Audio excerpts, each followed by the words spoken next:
Yeah. A lot of people have a hard time with this. Oh, it's pretty easy. That's what I thought, but just never know. Uh, I know you're gonna have any problems with it, or it's gonna be a piece of cake, or how's your day going so far?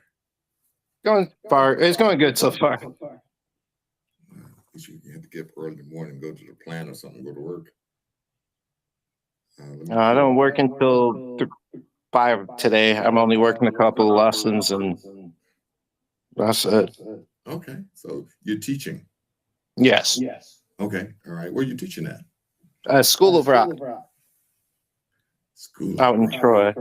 Yeah. Let me grab a few things real quick. I sent over some directions, but I guess you didn't need them. It's pretty easy procedures, pretty easy steps to follow.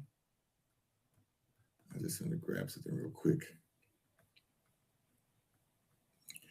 So you said a gig that you went to over the weekend was a little shallow? Huh? The gig you went to over the weekend was a little shallow, not that many people there? No, so like they didn't know that the event you guys were doing was even going on. Mm-hmm. So they didn't, get the draw that they normally give. We had 25 people, I guess. So it wasn't bad. 25 people ain't too bad. No. You do it. If you have 3 people, just as long as you make everybody have a good time, Right. That's the goal. All right. So where are you from? Well, I should welcome you to the show. Thank you for coming to the show of the circuit of many hats.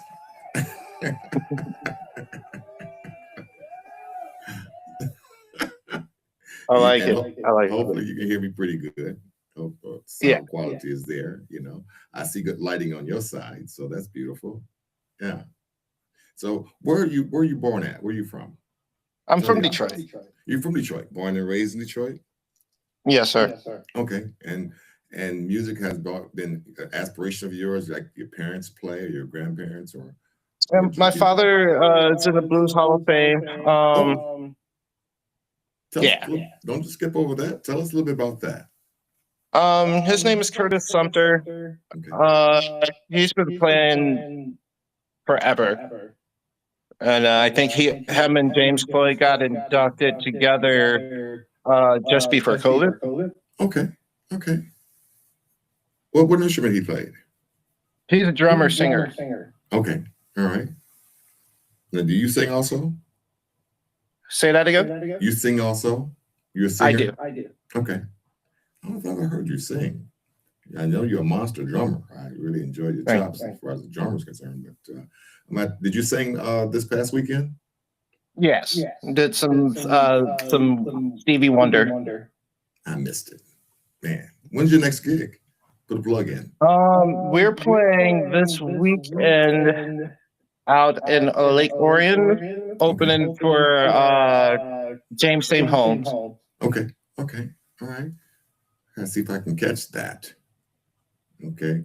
So anyway, your father's a drummer, and as a kid, now I know me, I'm not trying to put myself in this, but I know my father was a guitar player, and I figure since he doesn't play baseball or basketball or take me out to go fish or anything, I need to learn to play an instrument so I can hang out with my dad, get some fatherly wisdom from him. So that's what drove me to playing the bass guitar. What drove you to playing the drums?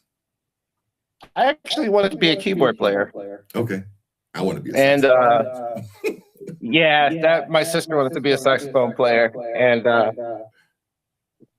he got me a keyboard when I was young. And then I found singing and started doing that more. But he introduced me to my teacher that I was supposed to have for keyboards.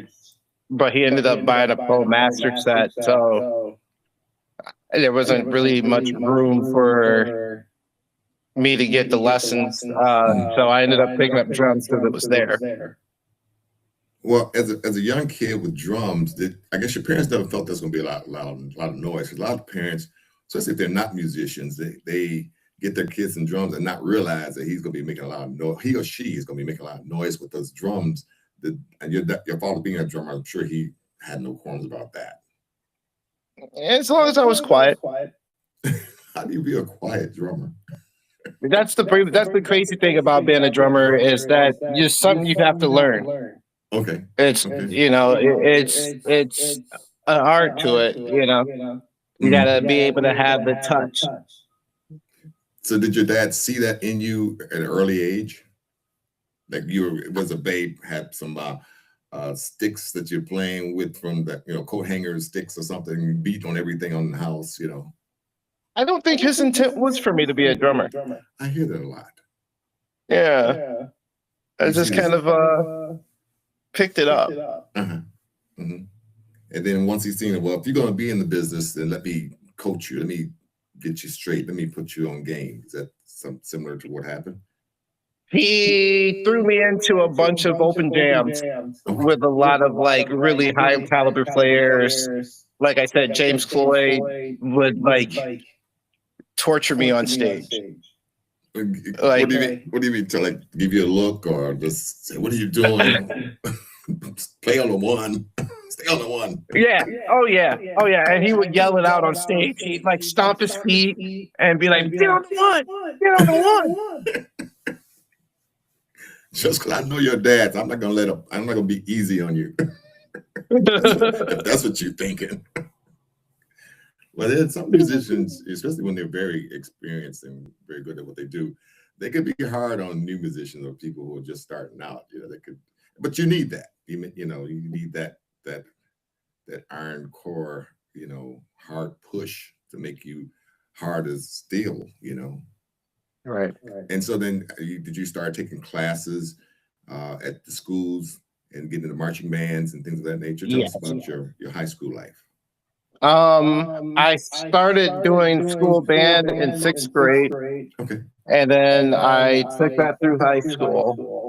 Did the orchestra, marching band, honors band, jazz band. Anything that was band, I was there. Okay. So what first really grabbed you that you said, yeah, this is me? What grabbed you as wanting to be a musician? As opposed to being a hobby. I just always grew up in it, so it just felt natural to me. Yeah. Okay. And who are some of the musicians or bands that shaped you, that made you who you are, that you kind of cherry picked? I like this person, or this band. Who are the people that you follow? Buddy Rich was definitely a major influence in our house. My dad would sit with me all the time, and we would watch videos, like all of his stuff. Mm-hmm. Let's see, like I listen to a lot of metal too, so like a lot of my influences are metal groups and funk groups. Like even Prince was a major influence in like as a musician. Mm-hmm. So just being multi-instrumental and having an ear to make everything he touched to be musical was very influencing on my life. Okay. Were there any surprises as you got into the music business that kind of, let's say, threw you, or I wasn't expecting that? Like, for example, I'm not against what Michael Jackson and Prince outfits or anything like that, but something along that similar lines, or anything that in the music business that kind of threw you off and surprised you? Marilyn Manson freaked me out, but that was about it. Marilyn Manson. Okay. He creeped me out a little bit, but that was about the extent of it. Once I seen him, I was not surprised at what I seen on stage. Okay. And I've seen some crazy stuff. Talk about some of the crazy stuff you've seen. Give me one or two, maybe three good crazy things that our audience would probably say, wow. I don't know how rated this is, like, so I'm not sure if I could actually get away with saying some of the stuff. But I've seen like a guy on stage rip off his clothes and do things I won't mention on stage, and it was a little far. I seen Roger do that. They call it the human bodies. He was in college, and they pulled their pants down at the end of the set in front of the audience. Why would you show us your rear end? I guess for the effect. get the effect. You know, I guess I will never forget that too. I guess it worked. We started calling them Roger and the Human Booties. You know, butts. You know. So have you met a lot of famous people through your dad, or just on your own initiative and played? I met what is I've met quite a few people. I'm trying to think of the guy's name, and I feel really bad because he's super huge. Has a club in Chicago, big blues name. I played his club quite a few times, but I initially met him when I was like 8 or 9, playing with my dad playing behind him. Okay. But most of the people I've met have been like metal famous people. So like Mudvayne, Slipknot, a lot of bands like that. Okay.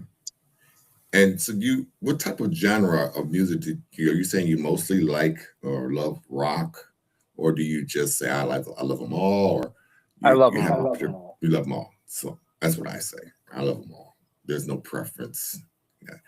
To love one will make you hate the others, and I don't have no hate for nobody else's position in the music business, you know. But when you travel, how far have you traveled as far as your music career is concerned? I've been as far as Scotland. Okay. And what was that event? So that was so fun. It was beautiful out there. It was rainy, like it was kind of dreary looking, but I think that it fits the whole Scotland vibe. Okay. The stereotype that we have heard of Scotland. Yes. Whatever you imagine, it's part of that. There is part of that. Yeah. Okay. So just the castles, the land, it was still beautiful out there and green and just wonderful people. When you got the gig, were you anticipating what it was going to be like, what you was going to do, places you're going to see, or you said, okay, we're just going to go do this gig and then come on back home, or there are several other gigs that you want to set up while you're over there, or how did that work out? Well, at that time I was on tour with Eliza Neals, and we were doing the UK circuit. So we got over there like when I kind of imagined like a bunch of drunk people just kind of fighting and being crazy. Okay. Which in Liverpool that was definitely the case. But like yeah, we went out on a night off, and there's a lot of people fighting on the corners. It was a little crazy. Just on the drop of a hat, they just started fighting. Yeah, and then they hugged it out. And then they hugged after. They were like big groups of people, and they just like two people would just start fighting, and then somebody would win, and then they'd hug and then go off drinking, I guess. That sounds like something to go see, you know. Yeah, it was interesting. Okay. Are you on very many recordings? I believe so, but I don't ever keep anything that I'm on. Okay. But I've been recording since I was 15 years old. Mm-hmm. So I'm 44 now. Okay. So in your recording, what have you seen that you like about? What's your thoughts on AI and all this new recording equipment they're using? Do you see it as a tool, or do you see it as a threat? And not that I see it as a threat, and it can be a tool, but I do like I have my like I'm really reserved about it. Like I'm not someone that used to use something like that. Okay. So I tend to not use it myself. Mm-hmm. In your position that you've been in, have you managed bands yourself, or you've always just been a part of the band and following a band leader? I've been in positions of both. Okay. And what's your thoughts on that? Which is easiest, which is hardest? I'm sure I can tell you that, but I want to hear your thoughts. Managing the band is painful. Just try and keep up with all these kittens. Yeah, trying to get the gigs, try to make sure the money's right, make sure everybody's happy, make sure the music's tight, and being the one that has to, reprimand if something goes wrong. That's like, it's not me. Like I'm not want to be on someone's case. Like I just expect people to do things and do it right. Hmm. So it's different. It's a different vibe. Has all that changed your perspective on music or how you approach music? Whether you being the leader or the follower, has it changed your thoughts on your approach when it comes to songs and things that you do in your music business? It just makes me understand how hard-nosed a lot of people are. Like I can respect it because they go through a lot. Hmm. So attitudes and more attitudes. Yeah. So Oh, I'm glad you mentioned that. So, have you met people that are a little off mentally, but they're great musicians? You don't have to call their names, but just as you're on stage with that person, they're just like they're geniuses, but their life when you just sit behind stage with them is just totally different than what their on stage presence is. yeah, I have very much so. Yeah, I just met a guy. One of my two bands, Detroit Trouble. We did a show at the Token, and this band had a drummer as a leader, and he was like just painful. Like as far as to his guys, like he was real hardcore, and he was like, "I'm the leader, so I need to be up front." I'm like, "You're the drummer. You need to be in the back, brother." Like it's not cute. Yeah, Oh wow.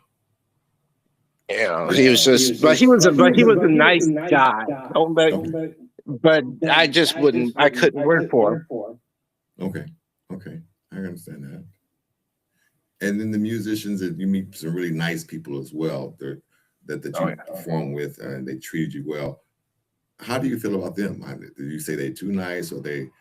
I met not nice people that don't really understand the game. They just some people take their kindness for weakness type of thing, and a lot of people run over them. Other musicians run over them, and just have you ever seen that happen before? Not as a leader. Not like them being a leader. No, but I definitely deal with a lot of people that treat me like family that are super duper nice. Hmm. I've worked for them, and some of them I haven't that I would love to, but when I see them, it's always a smile on their face, and they're always just the kindest people. Hmm. So, So as a musician, what are some things that musicians talk about? And I give you an example, like truck drivers, they have their code of conduct or things that they talk about. Other people can't talk about. Comedians, they have the things that they talk about. Ministers of churches, of course, they got their core group of things they talk about that they wouldn't talk about in front of the congregation or other people. What are some things that musicians talk about that you've been affiliated with that we can't talk about this in front of the average citizen? That one or two things that you comes to mind that our audience, our watching audience, would be, oh, I didn't know that. Always, I knew that did that, something like that. Like the pitcher, when he gets ready to pitch the ball, the hind catcher always gives some type of signals, do this. right. Somebody's over doing this, patting, tell them which way to run, or whatever. I don't know what they say because I'm not a baseball player. So, but what are some musician talk communications that you've seen or done or heard of? I've never really ran into too much of like people like just talking out of craziness. I tend to try to now stay more out of like politics and stuff like that when it comes to music. Yeah. Like I'm like, we're here to do a job, or like Right.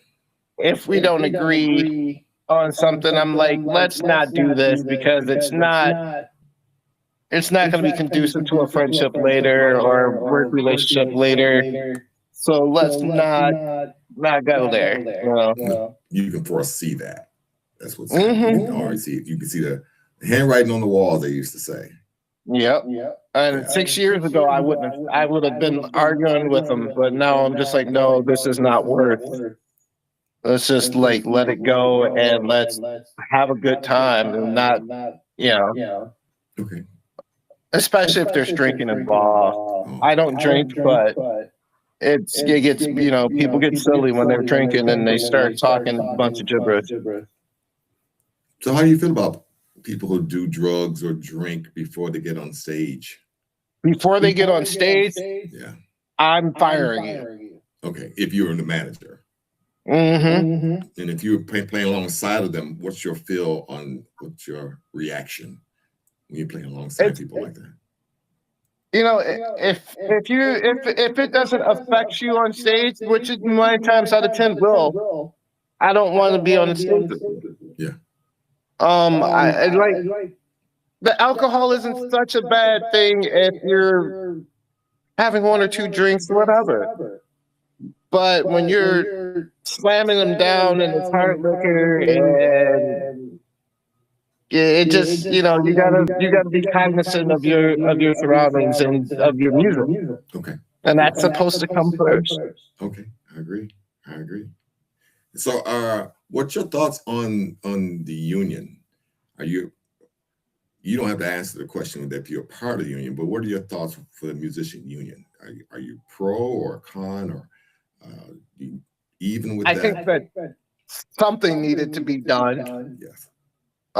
There's too many of us out there still making $100 a gig and not being treated right, and contracts not being followed through. And we need representation just like everybody else. Mm-hmm. And that will, like, I think that it'll have a much improvement on the quality of music as well as the musicianship. I've seen a lot of people advocate for telling musicians, of all, whether you're professional or non-professional, don't take these low-paying gigs because it brings all of us down. So how do you feel? You feel that same way? Don't take the low-paying gig, but how does a wannabe established musician who doesn't have the professionalism to be paid a lot, how would you tell them not to take the low-paying gig? Everybody has to start somewhere. Yeah. Mm-hmm. I started going gigs where I was selling tickets. I still sell tickets here and there, depending on the type of gig. Like who am I opening for or direct support for? But there's a certain point where, like, you develop your name and you develop your stature, and you need to be out of that and be making the high-paying gigs happen. Mm-hmm. You don't take a $75 gig, especially if you're a drummer. Like, you got people to pay. And when I say $75 gig, I don't mean per person, I mean per band. Mm-hmm. Because those gigs are out there. People are like, I'll give you $100 in total. And I want you to play for 3 hours. Yeah. And that's insane. Yeah, it is. And usually if you are an established band, the band leader person would say, nah, we're not doing it very much. We're not bringing our equipment down there, But if you got a bunch of kids who starving, we'll do it, sure. I had met this rocker guy who played rock. I'm not gonna call his name, but when I told him what I get paid, and he told me he gets the whole band, like you just mentioned, he gets $100 or maybe $200. Man, I get way more myself. I said, I don't know if you're in the wrong line of business or you're accepting gigs that you shouldn't be accepting, but I've seen that happen to people. Right. So how do you balance business versus your creative side of music as you're writing or being very critical of music? How do you balance that? Tell the audience how you balance yourself so you can sleep at night on this is business and this is music, and there's separation. How do you separate those two? So it took a lot of recently being able to do that. Mm-hmm. Because to me, music was just music, and not understanding the business side of it at the time, like to the level that I do now. I kind of I just, I don't know. I just kind of just do it. It just, I know what I'm running into and what, when I go into these meetings with people to get these contracts or, make the phone call to the token or something like that. Mhm. When we're talking business, you know what it is, but Mhm. the music aspect of it, you're doing what is a job, but at the same time, it's something you love, and you end up like not loving the business end of it, and you know that feeling, Mhm. So I just kind of I just do. I don't know. I don't know how to describe it. It's just there. Well, I know I've seen where if a guy was upset at his wife or something or girlfriend, his playing would be totally different. His performance would, I'm not gonna say it sucked, but it would be just so you can see taking it out on the instrument and the band and just so playing so hard. You ever see that happen where they're not making a separation, they're bringing their emotions into and sometimes it'd be good because maybe they hit the number a lot. Something happened. They just had a kid. Now they're playing happily. They got, you can see the flow of beautiful music coming out of you. You see the trend of that happened before, where There what was the person part experiencing. some of it cut out of what you said. Oh, I was saying how a person would be if they're mad. Let's take a guy, whatever instrument you want to pick, and he's mad at his wife or girlfriend, and he comes to the gig and mad, and he plays on stage mad, and he just just not really playing with the band, just playing crazy. It's like, wow, you must be upset about something. Yeah. Have you seen that? And then do you offer a separation, like try to, hey man, why don't you relax or chill out or what's going on? A lot of times it does happen. I guess if your mother passed away or your father passed away, I can get that. Yeah, they I get a put, pass. when my brother passed away, I put down playing for a while. I was Okay. living out in Albuquerque, and I just because I knew that I wasn't going to be into it, I just put it down rather than to just go up on stage and torture people Yeah. with my playing. I So don't think I played for like 6 months or something like that. so you know what I'm talking about then, yeah. I know what you're talking about. Yeah. So what is the biggest lesson you learned the hard way in your music journey? Don't trust people to do what they say they're going to do until they do it. Don't trust people to do what they say they're going to do. You talk about like people promising, I'm gonna get you this nice career promo and get you in the Yep. studio and have you over in California, New York, and around cruise ships and Yep. things like Or just, yeah, I'm just going to get you this gig. We're going to end up linking up. We're going to end up doing this and that. And then they never follow through. that. Okay. That's one of the biggest things. Don't get your hopes up. Just keep driving. So with that Always said, try to. go ahead. I don't mean to cut you Oh, off. okay. Always try to make sure that you're the leader of your destiny, that nobody else is going to knock you off of that road. Mhm. So that way, if someone doesn't do what they say, you're not going to be upset about it because you're still making your way and not expecting to bank off somebody else. Right. So you can see from where you were a kid to where you are today, your mindset has evolved. Can you kind of talk about how you evolved from where you first started to kind of where your maturity is and what you are right now, and maybe some of the plus and negatives of Oh that? man. So we'll be here all day. No, because I'm not very long-winded.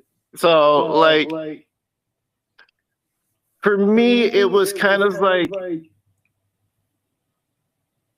I would always like do everything to please other people in music.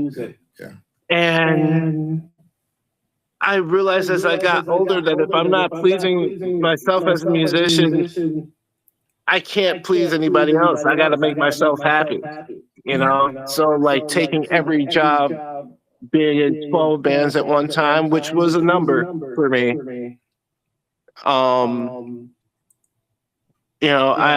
learned to slow my roll and how to keep playing to the level, like of just not overdoing it. Don't overplay my hand and wear myself out, because then you're no good to nobody. Okay. But you don't know that when you're young. You're in everything you can get your hands on, Okay. And that's kind of sorry. no, that's what I was talking about too. So Ben, that said, what advice would you give young musicians, who are very talented, or those who are struggling to find their lane? How would you build their confidence up? What would you tell them that you did, and tell them don't do this or don't do that, but do this? This is what works for me. I just never gave up on myself. Uh-huh. And if you give yourself 100%, that even on those low points, you're still going to feel high, Mm-hmm. Just to keep me pushing, it does get better. Okay. Now, what excites you about music? What could motivate you? Say, man, I want to play. What gets your gizzard? I purely just love the sound, just the aura of music makes me want to play. I want to create something that makes me feel like, oh my God, I did that. That's what motivates me. Okay. I love the sonic sounds and just the vibes and just the feeling of the way music hits. Okay. Well, a couple of questions. I'm gonna let you go. I certainly appreciate you giving this opportunity to interview you. What type of instrument what's your drum set? What's your favorite cymbals and what do you use on stage? What do you have? I play on a Mapex. I've been playing Mapex for 20 years now. Mm-hmm. I use Zelgin cymbals currently, but with these tariffs, I might have to make a switch. Okay. But if I do, it'll most likely be like Mineo cymbals or something like that. It's my vibe. And sticks, thickness. I know there are all kinds of sticks. All kinds of sticks out there. So. I can't hear you. Something is happening. Uh-oh. Can you hear me now? I don't know what this is. The sound cut out. Oh, okay. Can you hear me now? I can't hear anything. Can you hear me? Let's see. I didn't check. There we go. Okay. I got it. What was wrong? I don't know. It just did a countdown and came back on. Okay. Okay. So, and we're going to clean this up. This is my final question. If you could get your dream team together of musicians, dead or alive, you can go back in the past, or people that you already currently know, currently working with, or just be you by yourself, or you and one other person. What would be your dream team that you would have on stage? I don't know. I've never thought about it. I would love to be on stage with Prince. Prince, okay. Yeah, he would definitely be one. Marcus Miller. Mm-hmm. It would be interesting. And it depends on if I'm singing or if someone else is singing. Because if I'm drumming, then it's I don't know. Those two for sure. Well, that would be exciting. Would you dress up? Yeah. Would you dress the part? Put me in a costume. I don't care. Okay. Would you put a wig on? Yes. If Prince told me to put a wig on, I'm putting on a wig. Put on a wig. Well, DeMarcus, it is a pleasure having you on my show, man. It's been fun. Thank you for having me. You brought some good information, man, and I will put this out there. You will see it. A whole bunch of other people see it. Hopefully, the audience, not hopefully, they will love you because I love you. It's going to work out very well. But if I always let person who I interview ask me one question, you get one question, but you don't have to. You say, I have no questions. That'll be fine. But I give people a chance to ask me one question. You got it. Here you go. Here's your chance to ask me one question. Would you hire me again to play drums for you? Yes. Yes. People don't know, but DeMarcus was I had to be on this TV show, so they had to record us. And I asked him to be on the video of the recording that I had to be for the show. The show was called America's Big Deal.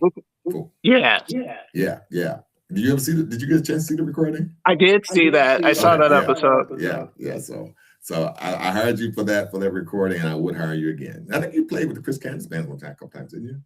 I sure did. Yeah, we played up in the at the casino. Yeah. So DeMarcus Sumter, am I pronouncing the last name correctly? Because I never had Yes, you are. Great. Man, again, appreciate it. Much love to you. And you just made my day. All right. Thank you. So keep your system running because it has to load up everything that you've done. But we're gonna end the call. All right. All right. You have a blessing, brother. You too. Bye-bye. Bye.